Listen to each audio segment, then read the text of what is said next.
स्वयंभुवे नमस्तुभ्यमुत्पाद्यात्मानमात्मनि स्वात्मनैव तथोद्भूत वृत्तये चिन्त्यवृत्तये। नमस्ते जगतां पत्ये लक्ष्मीभर्त्रे नमो नमः। विदाम्बर नमस्तुभ्यं नमस्ते वदताम्बर। कामशत्रुहणं देव मामनन्ति मनीषिणः। त्वामानमत्सुरेण्मौली भामालाभ्यर्चितक्रमम्। ध्यानद्रुहणनिर्भिन्न घनघाति महातरुः। अनन्तभवसन्तान जयादासीरनन्तजित्। त्रैलोक्यनिर्जयावाप्त दुर्दर्पमतिदुर्जयं। मृत्युराजं विजित्यासि जिनमृत्युञ्जयो भवान्। विधूताशेषसंसार बन्धनो भव्यबान्धवः। त्रिपुरारिस्त्वमीशोऽसि जन्ममृत्युजरान्तकृत्। त्रिकालविषयाशेष तत्त्वभेदात्त्रिधोत्थितं। केवलाख्यं दधच्चक्षुस्त्रिनेत्रोऽसि त्वमीशितः। त्वामन्धकान्तकं प्राहुर्मोहान्धासुरमर्दनात्। अर्धन्ते नारयो यस्मादर्धनारीश्वरोऽस्यतः। शिवः शिवपदाध्यासात् दुरितारिहरो हरः। शङ्करः कृतशङ्लोके शम्भवस्त्वं भवन् सुखे। वृषभोऽसि जगज्येष्ठः पुरुः पुरुगुणोदयैः। नाभेयो नाभिसम्भूते ऋक्ष्वाकुकुलनन्दनः। त्वमेकः पुरुषस्कन्धस्त्वं द्वे लोकस्य लोचने। त्वं त्रिधा बुद्धसन्मार्गस्त्रिज्ञस्त्रिज्ञानधारकः। चतुःशरणमाङ्गल्यमूर्तिस्त्वं चतुरस्रधीः। पञ्चब्रह्ममयो देव पावनस्त्वं पुनीहि माम्। स्वर्गावतरणे तुभ्यं सद्यो जातात्मने नमः। जन्माभिषेकवामाय वामदेव नमोऽस्तु ते। सुनिष्क्रान्तावघोराय परं प्रशममीयुषे। केवलज्ञानसंसिद्धा वीशानाय नमोऽस्तु ते। पुरस्तत्पुरुषत्वेन विमुक्तिपदभागिने। नमस्तत्पुरुषावस्थां भाविनीं तेद्य बिभ्रते। ज्ञानावरणनिर्ह्रासान् नमस्तेऽनन्तचक्षुषे। दर्शनावरणोच्छेदान् नमस्तेऽनन्तदृश्वने। नमो दर्शनमोहघ्ने क्षायिकामलदृष्टये। नमश्चारित्रमोहघ्ने विरागाय महौजसे। नमस्तेऽनन्तवीर्याय नमोऽनन्तसुखात्मने। नमस्तेऽनन्तलोकाय लोकालोकावलोकिने। नमस्तेऽनन्तदानाय नमस्तेऽनन्तलब्धये। नमस्तेऽनन्तभोगाय नमोऽनन्तोपभोगिने। नमः परमयोगाय नमस्तुभ्यमयोनये। नमः परमपूताय नमस्ते परमर्षये। नमः परमविद्याय नमः परमतच्चिदे नमः परमतत्त्वाय नमस्ते परमात्मने नमः परमरूपाय नमः परमतेजसे नमः परममार्गाय नमस्ते परमेष्ठिने परमर्दिजुषे धाम्ने परमज्योतिषे नमः नमः पारे तमः प्राप्त धाम्ने परतरात्मने नमः क्षीणकलङ्काय क्षीणबन्धनमोऽस्तुते नमस्ते क्षीणमोहाय क्षीणदोषाय ते नमः नमः सुगतये तुभ्यं शोभनाङ्गतिमीयुषे नमस्तेतीन्द्रियज्ञान सुखायानिन्द्रियात्मने कायबन्धननिर्मोक्षा दकायाय नमोऽस्तुते नमस्तुभ्यमयोगाय योगिनामधियोगिने अवेदाय नमस्तुभ्यमकषायाय ते नमः नमः परमयोगीन्द्र वन्दिताङ्घ्रिद्वयाय ते नमः परमविज्ञान नमः परमसंयम नमः परमदृग्दृष्ट परमार्थायतायिने नमस्तुभ्यमलेष्याय शुद्धलेश्यांशकस्पृशे नमो भव्येतरावस्था व्यतीताय विमोक्षिणे संज्ञसंज्ञिद्वयावस्था व्यतिरिक्तामलात्मने नमस्ते वीतसंज्ञाय नमः क्षायिकदृष्टये अनाहाराय तृप्ताय नमः परमभाजुषे व्यतीताशेषदोषाय भवाब्धेः पारमीयुषे अजराय नमस्तुभ्यं नमस्तेस्तादजन्मने अमृत्यवे नमस्तुभ्यमचलायाक्षरात्मने अलमास्ताङ्गुणस्तोत्र मनन्तास्तावका गुणाः त्वां नाम स्मृतिमात्रेण पर्युपासिषामहि एवं स्तुत्वा जिनन्देवं भक्त्या परमया सुधीः पठेदष्टोत्तरं नाम्नां सहस्रं पापशान्तये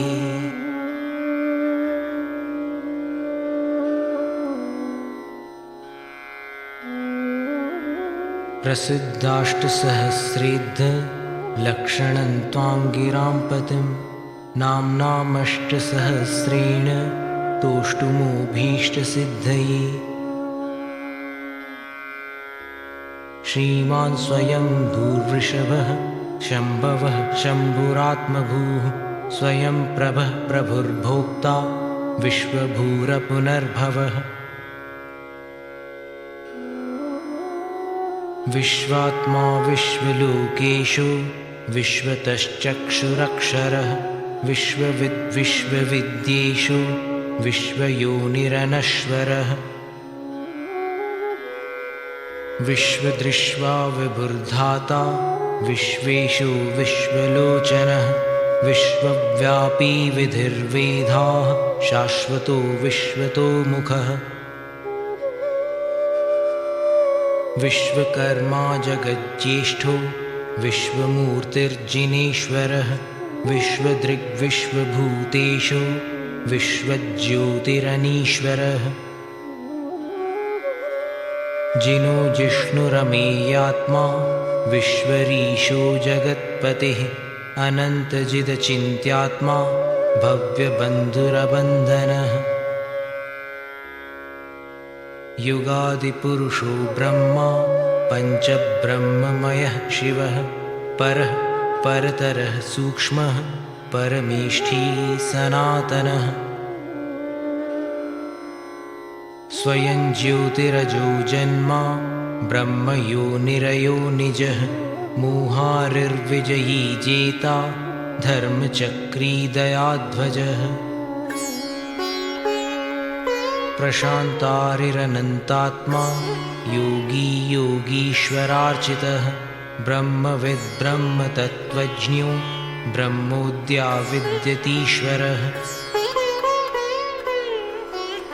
सिद्धो बुद्धः प्रबुद्धात्मा सिद्धार्थः सिद्धशासनः सिद्धसिद्धान्तविध्येयः सिद्धसाध्यो जगद्धितः सहिष्णुरच्युतोऽनन्तः प्रभविष्णुर्भवोद्भवः प्रभूष्णुरजरोजर्यो भ्राजिष्णुर्धीश्वरो व्ययः विभावसुरसम्भूष्णुः स्वयंभूष्णुः पुरातनः परमात्मा परं ज्योतिस्त्रिजगत्परमेश्वरः इति श्रीमदादिशतम्।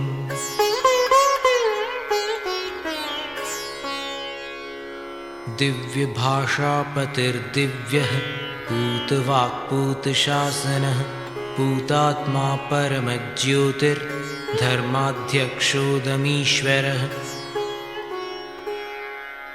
श्रीपतिर्भगवानर्हन् नरजाविरजाः शुचिः तीर्थकृत्केवलीशानः पूजार्हः स्नातकोमलः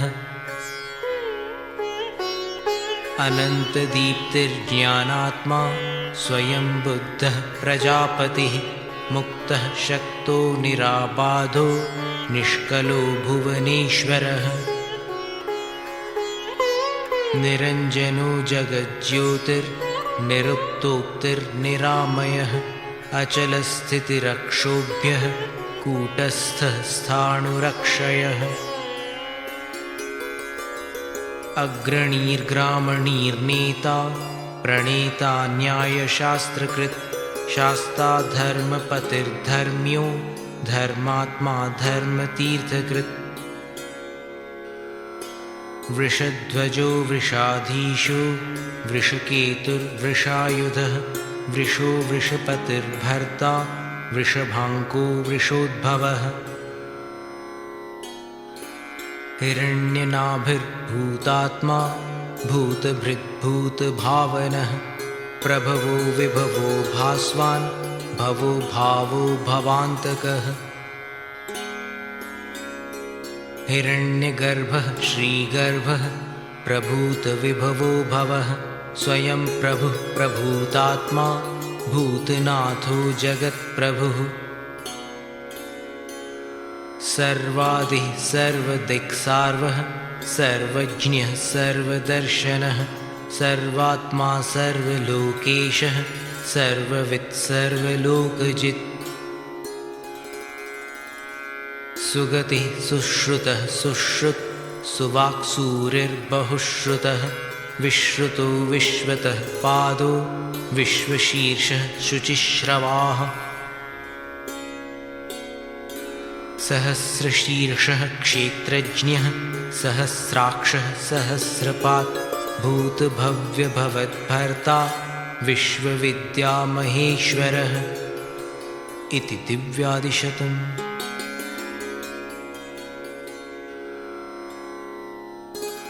स्थविष्ठः स्थविरो ज्येष्ठः पृष्ठः प्रेष्ठो वरिष्ठधीः स्थेष्ठो गरिष्ठो बङ्गिष्ठः श्रेष्ठो निष्ठो गरिष्ठगीः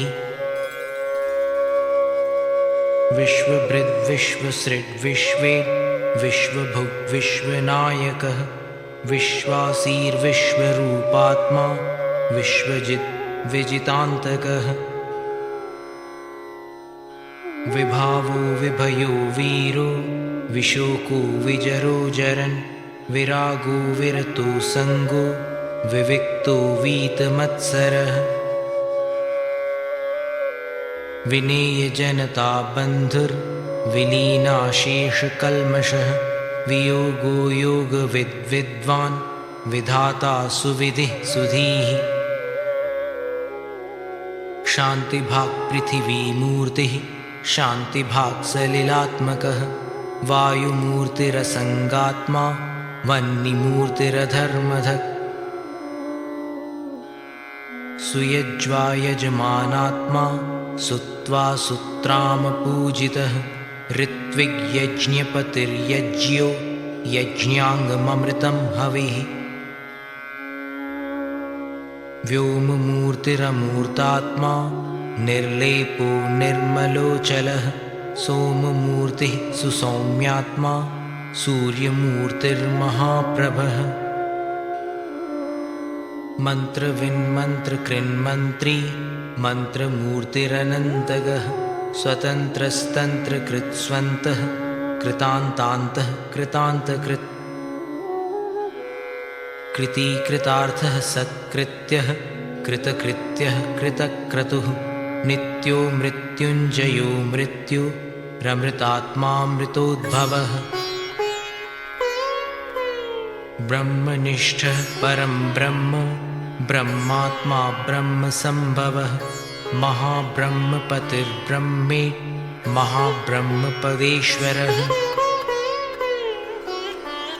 सुप्रसन्नः प्रसन्नात्मा ज्ञानधर्मदमप्रभुः प्रशमात्मा प्रशान्तात्मा पुराणपुरुषोत्तमः इति स्थविष्टादिशतम्। महाशूकध्वजो शूकः कः स्रष्टा पद्मविष्टरः पद्मीशः पद्मसम्भूतिः पद्मनाभिरनुत्तरः पद्मयोनिर्जगद्योनिरित्यः स्तुत्यः स्तुतीश्वरः स्तवनार्हो हृषीकेशो जितजेयः कृतक्रियः गणाधिपो गणज्येष्ठो गण्यः पुण्यो गणाग्रणीः गुणाकरो गुणाम्भोधिर्गुणज्ञो गुणनायकः गुणादरी गुणोच्छेदी निर्गुणः पुण्यगीर्गुणः शरण्यः पुण्यवाक्पूतो वरेण्यः पुण्यनायकः अगण्यः पुण्यधीर्गुण्यः पुण्यकृत् पुण्यशासनः धर्मारामो गुणग्रामः पुण्यनिरोधकः पापापेतो विपापात्मा विपाप्मा वीतकल्मषः निर्द्वन्द्वो निर्मदः शान्तो निर्मोहो निरुपद्रवः निर्निमेषो निराहारो निष्क्रियो निरुपप्लवः निष्कलङ्को निरस्तैना निर्धूतागा निरास्रवः विशालो विपुलज्योतिरतुलो चिन्त्यवैभवः सुसंवृतः सुगुप्तात्मा सुभुत् सुनयतत्त्ववित् एकविद्यो महाविद्यो मुनिः परिवृढः पतिः धीशो विद्यानिधिः साक्षी विनीता विहतान्तकः पिता पितामहः पाता पवित्रः पावनो गतिः त्राता भिषग्वरो वर्यो वरदः परमः पुमान् कविः पुराणपुरुषो वर्षीयान् ऋषभः पुरुः प्रतिष्ठा प्रसवो हेतुर्भुवनैकपितामहः इति महादिशतम्।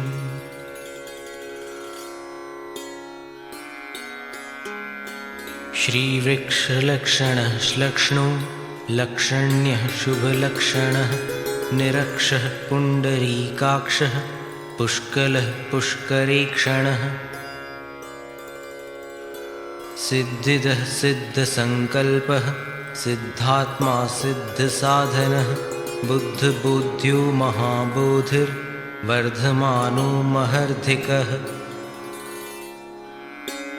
वेदांगो वेदविद्वेद्यो जातरूपो वेदांवरः वेदवेद्यः स्वसंवेद्यो विवेदो वदतांवरः अनादिनिधनो व्यक्तो व्यक्तवाग्व्यक्तशासनः युगादिकृद्युगाधारो युगादिर्जगदादिजः अतीन्द्रोऽतीन्द्रियोऽधीन्द्रो महेन्द्रोऽतीन्द्रियार्थदृक् अनिन्द्रियोऽहमिन्द्रार्च्यो महेन्द्रमहितो महान् उद्भवः कारणं कर्ता पारगो भवतारकः अगाह्यो गहनं गुह्यं परार्ध्यः परमेश्वरः अनन्तर्धिरमीयर्धि रचिन्त्यर्धिः समग्रधीः प्राग्र्यः प्राग्रहरोऽभ्यग्रः प्रत्यग्रोऽग्र्योऽग्रिमोऽग्रजः महातपा महातेजा महोदर्को महोदयः महायशा महाधामा महासत्त्वो महाधृतिः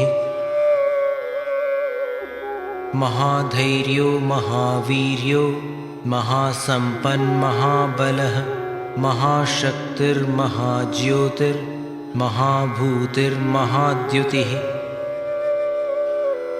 महामतिर्महानीतिर्महाक्षान्तिर्महादयः महाप्राज्ञो महाभागो महानन्दो महाकविः महाकीर्तिर्महाकान्तिर्महावपुः महादानो महाज्ञानो महायोगो महागुणः महामहपतिः प्राप्त महाकल्याणपञ्चकः महाप्रभुर्महाप्रातिहार्याधीशो महेश्वरः इति श्रीवृक्षादिशतम्।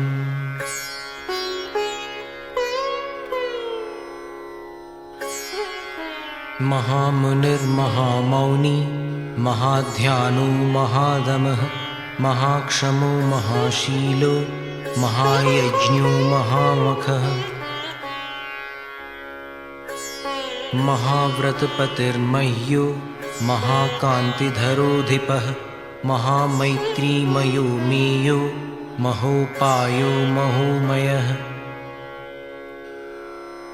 महाकारुणिको मन्ता महामन्त्रो महायतिः महानादो महाघोषो महेज्यो महसाम्पतिः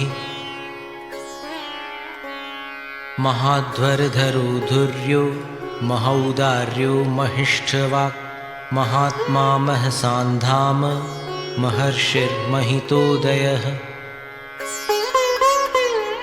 महाक्लेशाङ्कुशः शूरो महाभूतपतिर्गुरुः महापराक्रमो नन्तो महाक्रोधरिपुर्वशी महाभवाब्धिसन्तारी महामोहाद्रिसूदनः महागुणाकरः क्षान्तो महायोगीश्वरः शमी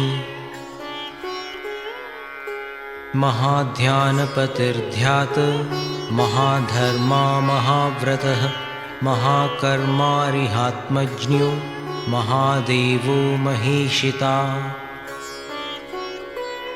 सर्वक्लेशापहः साधुः सर्वदोषहरो हरः असंख्येयो प्रमेयात्मा शमात्मा प्रशमाकरः सर्वयोगीश्वरो चिन्त्यः श्रुतात्मा विष्टरश्रवाः दान्तात्मा दमतीर्थेषु योगात्मा ज्ञानसर्वगः प्रधानमात्मा प्रकृतिः परमः परमोदयः प्रक्षीणबन्धः कामारिः क्षेमकृत् क्षेमशासनः प्रणवः प्रणयः प्राणः प्राणदः प्राणतीश्वरः प्रमाणं प्रणिधिर्दक्षो दक्षिणोध्वर्युरध्वरः आनन्दो नन्दनो नन्दो वन्द्यो निन्द्योऽभिनन्दनः कामः कामदः काम्यः कामधेनुररिञ्जयः इति महामुन्यादिशतम्।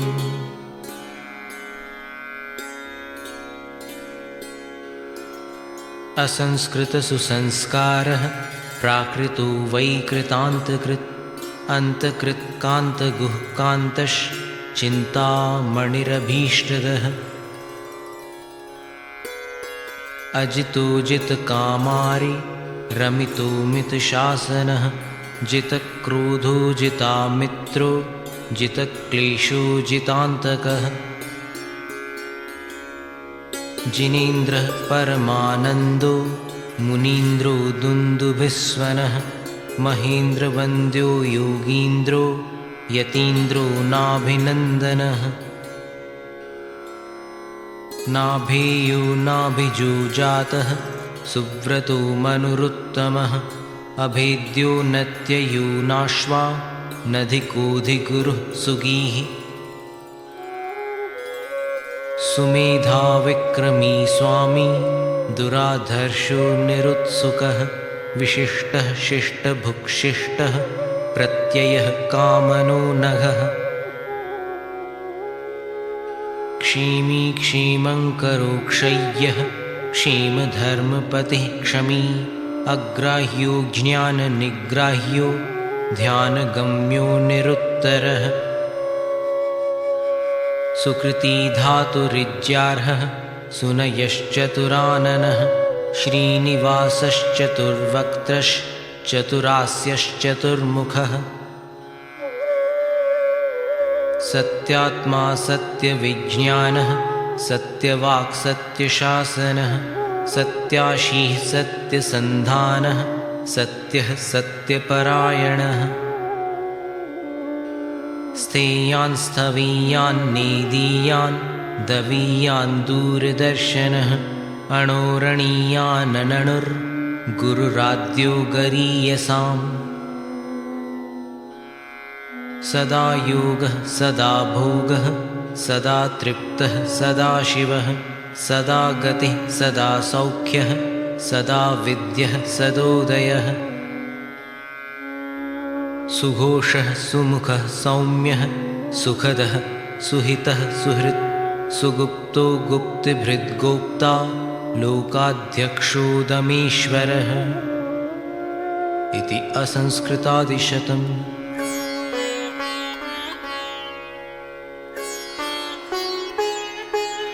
बृहद्बृहस्पतिर्वाग्मी वाचस्पतिरुदारधीः मनीषी धिषणो धीमान् क्षेमुशीशो गिराम्पतिः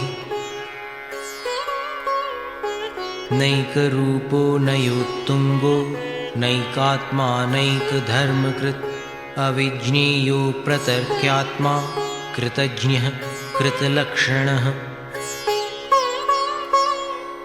ज्ञानगर्भो दयागर्भो रत्नगर्भः प्रभास्वरः पद्मगर्भो जगद्गर्भो हेमगर्भः सुदर्शनः लक्ष्मीवांस्त्रिदशाध्यक्षो दढीयानिन ईशिता मनोहरो मनोज्ञाङ्गो धीरो गम्भीरशासनः धर्मयूपो दयायागो धर्मनेमिर्मुनीश्वरः धर्मचक्रायुधो देवः कर्महा धर्मघोषणः अमोघवागमोघाज्ञो निर्ममो मोघशासनः सुरूपः सुभगस्त्यागी समयज्ञः समाहितः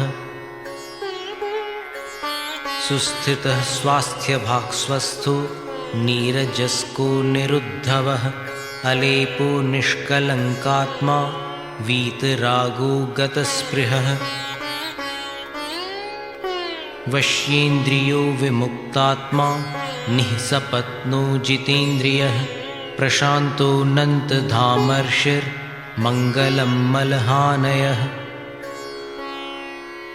अनीदृगुपमा भूतो दिष्टिर्दैवमगोचरः अमूर्तो मूर्तिमानेको नैको नानैकतत्त्वदृक् अध्यात्मगम्यो गम्यात्मा योगविद्योगिवन्दितः सर्वत्र गः सदा भावी त्रिकालविषयार्थदृक् शङ्करः संवदो दान्तो दमीक्षान्तिपरायणः अधिपः परमानन्दः परात्मज्ञः परात्परः त्रिजगद्वल्लभोऽभ्यर्च्यस्त्रिजगन्मङ्गलोदयः त्रिजगत्पतिपूज्याङ्घ्रिस्त्रिलोकाग्रशिखामणिः इति बृहदादिशतम्।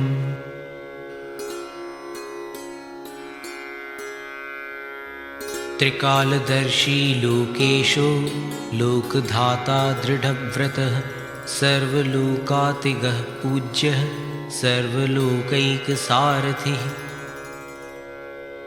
पुराणः पुरुषः पूर्वः कृतपूर्वाङ्गविस्तरः आदिदेवः पुराणाद्यः पुरुदेवोऽधिदेवता युगमुख्यो युगज्येष्ठो युगादिस्थितिदेशकः कल्याणवर्णः कल्याणः कल्यः कल्याणलक्षणः कल्याणप्रकृतिर्दीप्र कल्याणात्मा विकल्मषः विकलङ्कः कलातीतः कलिलग्नः कलाधरः देवदेवो जगन्नाथो जगद्बन्धुर्जगद्विभुः जगद्धितैषी लोकज्ञः सर्वगो जगदग्रजः चराचरगुरुर्गोप्यो गूढात्मा गूढगोचरः सद्यो जातः प्रकाशात्मा ज्वलज्ज्वलनसप्रभः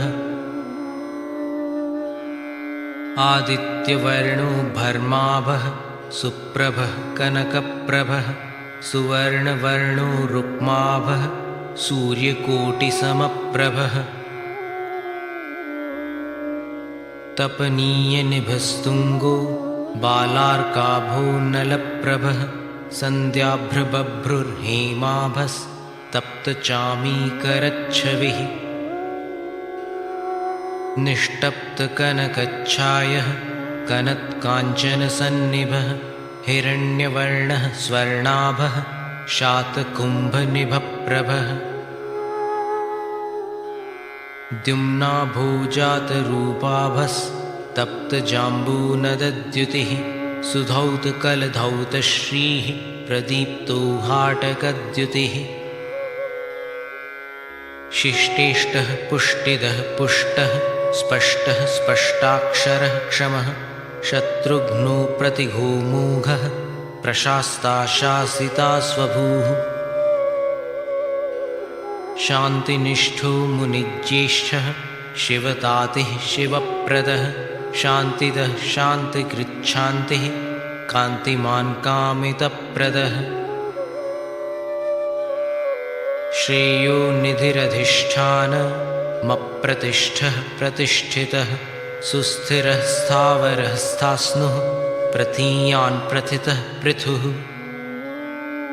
इति त्रिकालदर्श्यादिशतम्। दिग्वासावातरसनो निर्ग्रन्थेशो दिगम्बरः निष्किञ्चनो निराशंसो ज्ञानचक्षुरमुमुहः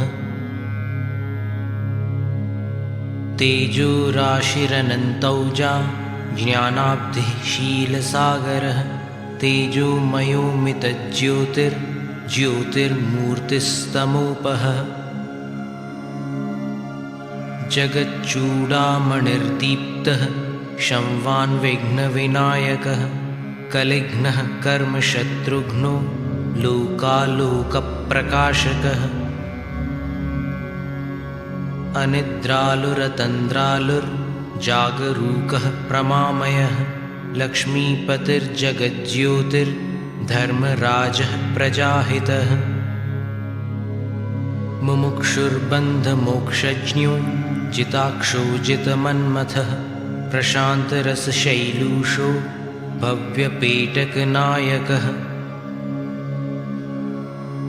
मूलकर्ताखिलज्योतिर्मलघ्नो मूलकारणः आप्तो वागीश्वरः श्रेयान् श्रायसोक्तिर्निरुक्तवाक् प्रवक्ता वचसामीशो मारजिद्विश्वभाववित् सुतनुस्तनुनिर्मुक्तः सुगतो हतदुर्नयः श्रीशः श्रीश्रितपादाब्जो वीतभीरभयङ्करः उत्सन्नदोषो निर्विघ्नो निश्चलो लोकवत्सलः लोकोत्तरो लोकपतिर्लोकचक्षुरपारधीः धीरधीर्बुद्धसन्मार्गः शुद्धः सुनृतपूतवाक् प्रज्ञापारमितः प्राज्ञो यतिर्नियमितेन्द्रियः भदन्तो भद्रकृद्भद्रः कल्पवृक्षो वरप्रदः समुन्मूलितकर्मारिः कर्मकाष्ठाशु शुक्षणिः कर्मण्यः कर्मठः प्रांशुर्हेयादेयविचक्षणः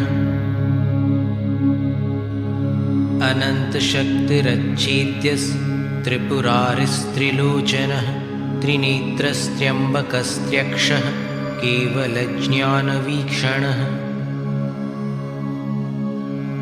समन्तभद्रः शान्तारिर्धर्माचार्यो दयानिधिः सूक्ष्मदर्शी जितानङ्गः कृपालुर्धर्मदेशकः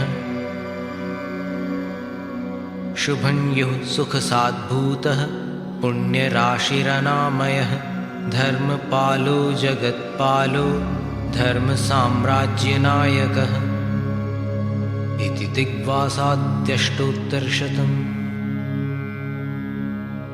धाम्नां पते तवामूनि नामान्यागमकोविदैः समुच्चितान्यनुध्यायन् पुमान् पूतस्मृतिर्भवेत् गोचरोऽपि गिरामासां त्वमवाग्गोचरो मतः स्तोता तथाप्यसन्दिग्धं त्वत्तोऽभीष्टफलं भजेत् त्वमतोऽसि जगद्बन्धुस्त्वमतोऽसि जगद्भिषक् त्वमतोऽसि जगद्धाता त्वमतोऽसि जगद्धितः त्वमेकं जगतां ज्योतिस्त्वं त्रिरूपोपयोगभाक् त्वं त्रिरूपैकमुक्त्यङ्गं स्वोत्थानन्तचतुष्टयः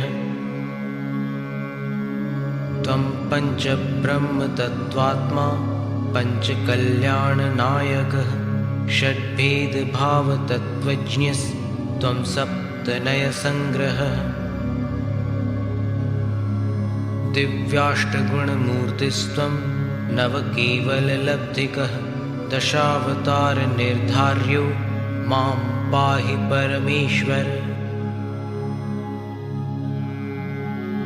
युष्मन्नामावलीदृग्ध विलसत् स्तोत्रमालया भवन्तं परिवस्यामः प्रसीदानुगृहाणनः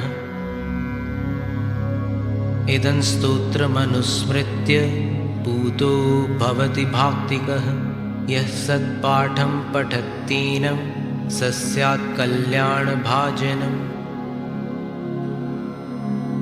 ततः सदेदं पुण्यार्थी पुमान् पठतु पुण्यधीः पौरुहूतिं श्रियं प्राप्तुं परमामभिलाषुकः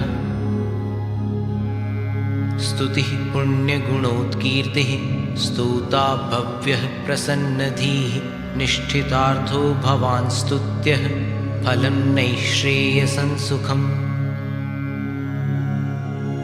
स्तुत्वेति मघवादेवं चराचरजगद्गुरुं ततस्तीर्थविहारस्य व्यधात् प्रस्तावनामिमाम् यः स्तुत्यो जगतां त्रयस्य न पुनः स्तोता स्वयं कस्यचित् ध्येयो योगिजनस्य यश्चनतरां ध्याता स्वयं कस्यचित् यो नन्त्रिणयते नमस्कृतिमलं नन्तव्यपक्षीक्षणः स श्रीमान् जगतान्त्रयस्य च गुरुर्देवः पुरुः पावनः। तं देवं त्रिदशाधिपार्चितपदं घातिक्षयानन्तरं प्रोत्थानन्तचतुष्टयं जिनमिनं भव्याब्जिनीनामिनं मानस्तम्भविलोकनानतजगन् मान्यं त्रिलोकीपतिं प्राप्ताचिन्त्य बहिर्विभूतिमनघं भक्त्या प्रवन्दामहे।